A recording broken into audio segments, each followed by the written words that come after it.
ನಮಸ್ಕಾರ ಗೆಳೆಯರೇ. ನನಗೊಂದು ಸಖತ್ ಸೈಜ್ನ ಕೆಂಬೇರಿ ಆಗಿದೆ ಬೆಳಗ್ಗೆ. ಯಾವುದ್ರ ಮೇಲೆ ಅಂತ ನೋಡಿ, ಬ್ಯಾಟ್ ಶೇಡ್ ಮೇಲೆ ಸಖತ್ ಸೈಜ್ ಆಗಿದೆ ಕೆಂಬೇರಿ. ನೋಡಿ ಸೈಜ್ ನೋಡಿ ಮೀನಿದ್ದು, ಸುಮಾರು ಒಂದು 3 kg ಹತ್ರ ಆಗ್ಬೋದು. ಇದರದ್ದು ವೆಯ್ಟ್ ಕೂಡ ನಿಮಗೆ ಮಾಡಿ ತೋರಿಸ್ತೇನೆ. ಈಗ ಸೇಲ್ ಮಾಡ್ಲಿಕ್ಕೆ ತಗೊಂಡೋದಾಗ ಸೈಜ್ ನೋಡಿ ಮೀನಿದ್ದು. ನನ್ನ ಬೆರಳಿಗೆ ತಾಗಿದೆ ಇಲ್ಲಿ ನೋಡಿ, ಬ್ರೀಡ್ ತಾಗಿದ್ದು ರಕ್ತ ಬರ್ತಾ ಇದೆ. ಕರೆಕ್ಟಾಗಿ ಲಾಕ್ ಆಗಿದೆ. 5 inch ಬ್ಯಾಟ್ ಶೇಡ್. ನನ್ನ ಸೆಟಪ್ ತೋರಿಸ್ತೇನೆ ನಿಮಗೆ. ಇದು 6/0 ಹುಕ್ ಹಾಕಿದ್ದು ಇವತ್ತು. 7/0 ಇರಲಿಲ್ಲ. 60 LB ಲೀಡರ್ ಹಾಕಿದ್ದೇನೆ, ಹಾಗೂ TX8 ಬ್ರೈಡ್ ಹಾಕಿದ್ದೇನೆ.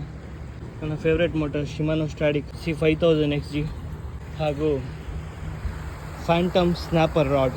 ಗೆಳೆಯರೇ, ಮೀನಿನ ಸೈಜ್ ನೋಡಿ ಹೇಗಿದೆ ಅಂತ. ಸಖತ್ ಸೈಜ್ ಆಗಿದೆ ಕೆಂಬೇರಿ.